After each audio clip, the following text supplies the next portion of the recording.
off the chain.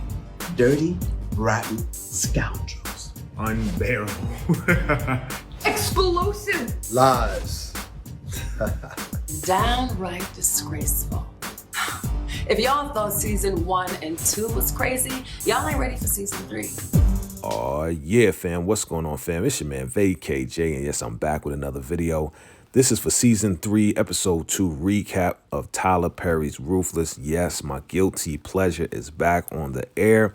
I'm excited. Definitely, if you're brand new, go ahead and hit that subscribe button. Absolutely like. Definitely comment and share and hit that notification bell.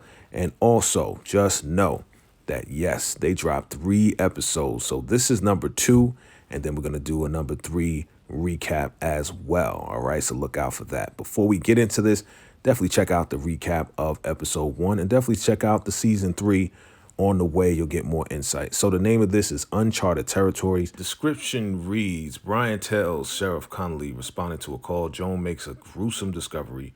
Dikahn confronts Ruth about her relationship with the highest, and Paula and Lacey take desperate measures. Yeah, they definitely do, family. So let's get right into it. All right, so we start with Deputy Styles, and she is making a phone call. She's trying to reach Deputy Polk, right? So if you remember from last season, Melinda took out Deputy Polk because he discovered that she was down with the Raku, right? So Brian is in there. You know, Brian is undercover FBI. And he's like, yeah, let me ask you a question. And he asked Deputy Styles, hey, how many times has the sheriff gone up to the campus? And she's like, well, he went up there with you. And he's like, well, he didn't go up there any other time. And she's like, not that I remember. And he's like, let me ask you another question, right? So he's trying to question her just to get some insight. And she's like, man, listen, you definitely inquire a lot, right? Meaning that you ask a lot of questions, right? And he's like, why don't you just wait till the sheriff comes out? He's like, yeah, well, you got to wait till the door opens and then he'll come out and you can definitely ask him. So she's still trying to call Deputy Polk, and then she's not reaching him, of course. And she turns around and talks to Brian and says, yeah, you know, sometimes Deputy Polk gets so drunk, I got to go over there and wake him up just to get him to come to work.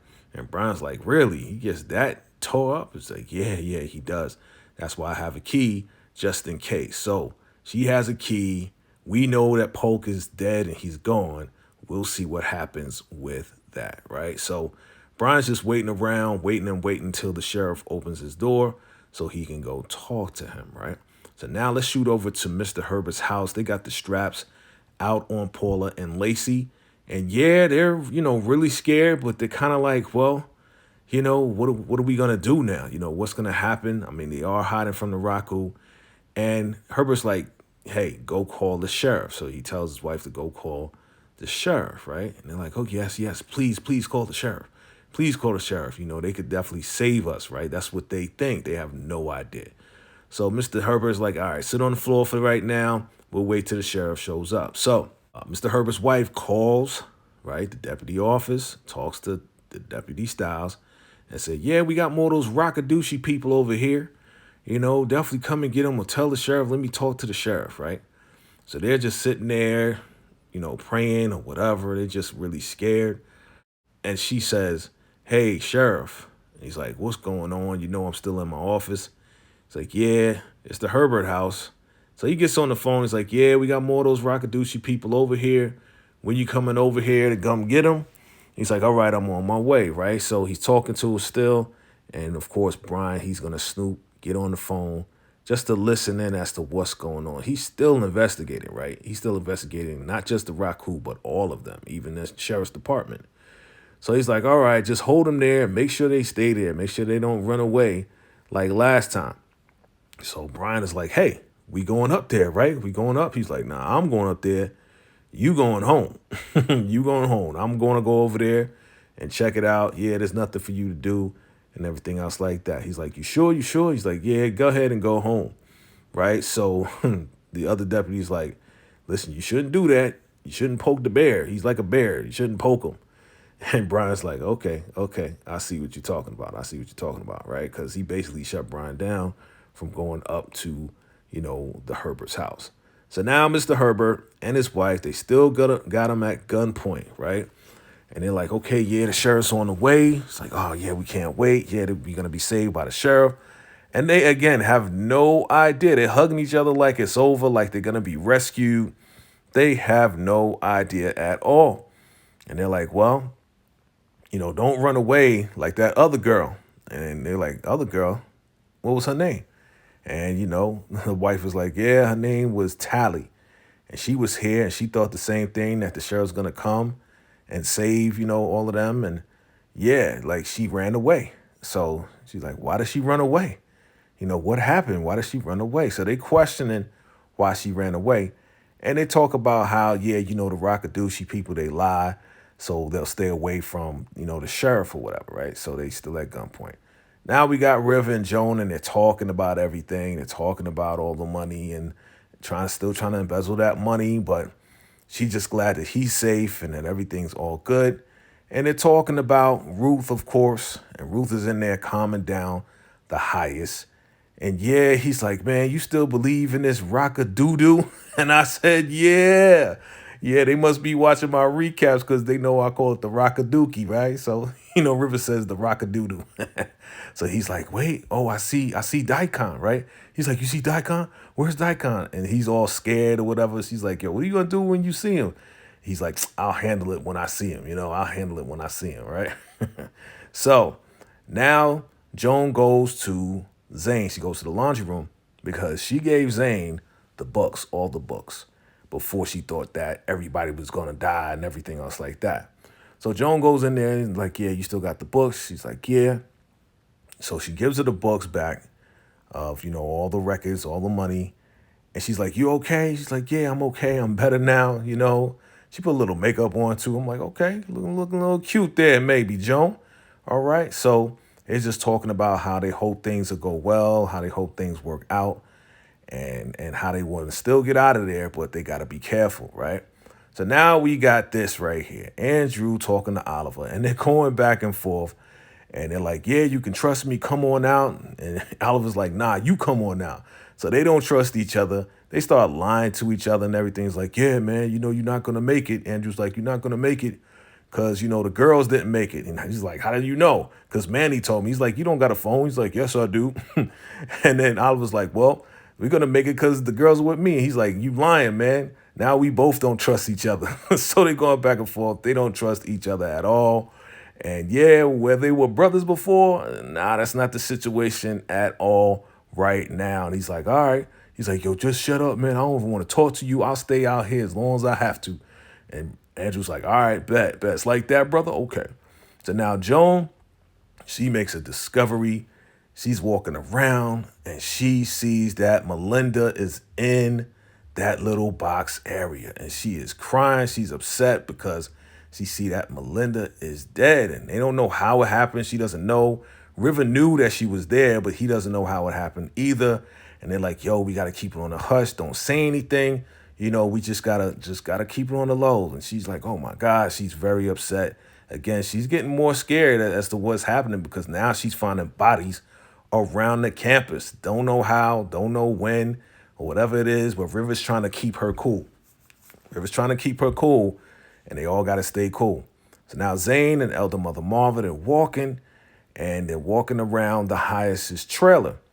And they're just talking. And she's like, yeah, we must teach the children and everything else like that. And she's like, yeah, and you can be the elder teacher. You'll grow up and be the elder teacher. And she's like, oh, praise the Raku. Yeah. And then she goes into her little chant or whatever. And then she's like, wait a minute. You hear how quiet it is? It's real quiet in there in the Highest's place, right? She's like, that's a good thing. She's like, yes, that is. That's a good thing. She says that Ruth is taking care of it. And then she's like, Ruth. She doesn't like Ruth.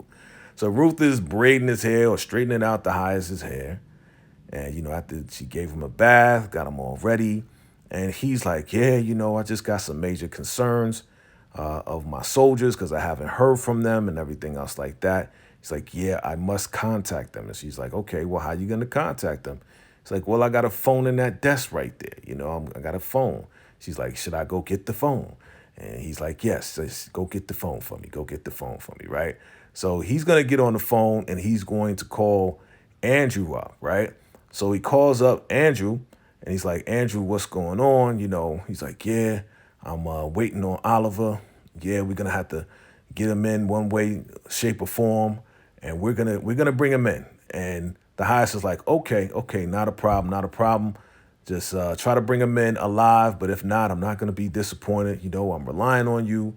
You're the super soldier. Like, he really is relying on Andrew to do it all. Like, Dikahn, nah, he can't rely on Dikahn to make it happen like that. He can't do it. So he's like, yeah, just bring him in alive if you can. But if you can't, it's going to be all good. But definitely, I'm relying on you to make it happen. You got this, Andrew. He really, really has a lot of faith in Andrew because Andrew, has cleaned up a lot of situations for him, right? So Ruth is like, do you feel better? He's like, yeah, I feel better now. Yeah, it's all good. And then she goes in and she's talking again how great he is. And then she's like, can I make love to you?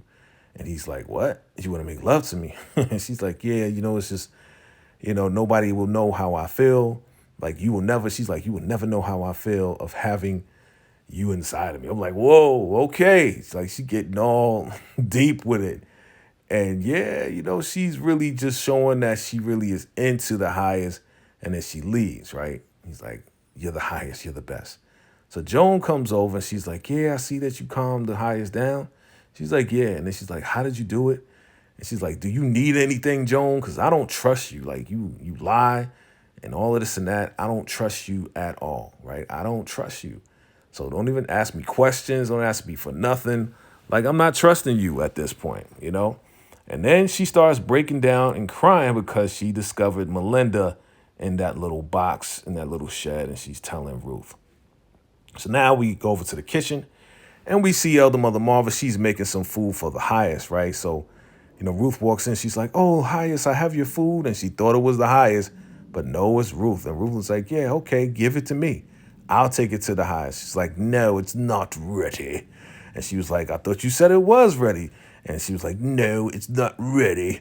And Ruth was like, when is it going to be ready? It'll be ready in 5 minutes. She's like, She makes that noise. I don't know what that noise is. But she's like, yeah, I don't like you and this, that, and the third. And, you think you can talk to me any type of way. And, I got a pot of grits for you. She about to throw a pot of grits on Ruth. And Ruth was like, I don't think that's a good idea. She's like, why? She said, because the highest, he wouldn't like that. And she's like, sticking her tongue out like she's a little child. She's like, yeah, well, the highest had a prophecy. And yes, I'm part of that prophecy. And she's like, really? She's like, you're part of that prophecy?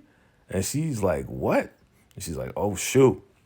So, now that the Mother Marva got something to worry about. And she's like, yeah, well, you're going to have to answer to the highest. He's going to tell you whether you have your position. And she's like, She makes that noise. So Dikahn catches Ruth outside. They go into the shed. And Ruth was like, what the heck is going on? Obviously he got his forearm fixed, so he's not bleeding anymore. He's like, are you crazy? Like, what are you doing? Like, are you having sex with the highest? And she's like, you asking me? Like, seriously, you asking me? He's like, don't lie to me. Are you crazy? And she's like, yeah, I am. I honestly am. And he's like, why are you doing that? You're messing things up. And she's like, I'm not messing anything up, and I'm not lying to you. Like, I had to do what I had to do in order to calm him down. And of course, Dikahn doesn't like that because he was messing around with her too. So he's like, oh, so you messing around with me and you messing around with the highest? Calls her different names or whatever. He's like, you know what? People like you are going to die. And then he walks out and she's like, oh man, this guy's crazy. So now we're at the Herberts house and we see Brian there. And he snuck up over there. So he gets on the phone. He's trying to call Mac. Mac is the head of the FBI. And he's trying to call Mac. He's like, yeah, the sheriff's supposed to be up here, but he didn't come up here. So meanwhile, Lacey and Paula, they're devising a plan to get those straps away from Herbert and his wife because they got him at gunpoint. They're like, yo, we got to get out of here. I don't think it's going to happen. The sheriff didn't come yet. It was light. Now it's dark, right? So they still got the straps on them. They're just trying to figure out what they're going to do. They're waiting on the sheriff to come. And then, Paul's like, listen, I got to go to the bathroom. Can I go to the bathroom? Can I please go to the bathroom? And they're like, yeah, you can try. And boom, Lacey, she has the strap. She pulls it on them. And yeah, Paula gets the gun from the wife. So now they're at gunpoint with each other. And blam, blam, your girl Lacey takes out Herbert and his wife. Like, what? Wow, you just come out of nowhere. I told you they gangster, man. I told you Lacey and Paula, they just gangster. And yeah, Lacey's like, what did I do? What did I do? And she's upset. And then Brian is outside and he's like, yo, he's calling Max. He's like, yo, I just heard gunshots, leaving a message. I'm going in. So yeah, Brian's going to go in and see what those gunshots were about. All right, and that is it, fam, for episode 2, season 3, Tyler Perry, Ruthless. Definitely drop your thoughts below as to what you believe is going to happen next, right? We're going to get into episode 3 right after this, so definitely check out the video. And absolutely, we're going to keep this thing going. I appreciate you all for watching. Again, if you're new, hit that subscribe button. Absolutely like, comment below, and make sure you're part of the notification squad as I get into it and keep this thing going. All right, fam, I appreciate you all. Thank you for watching, and until next time, salute.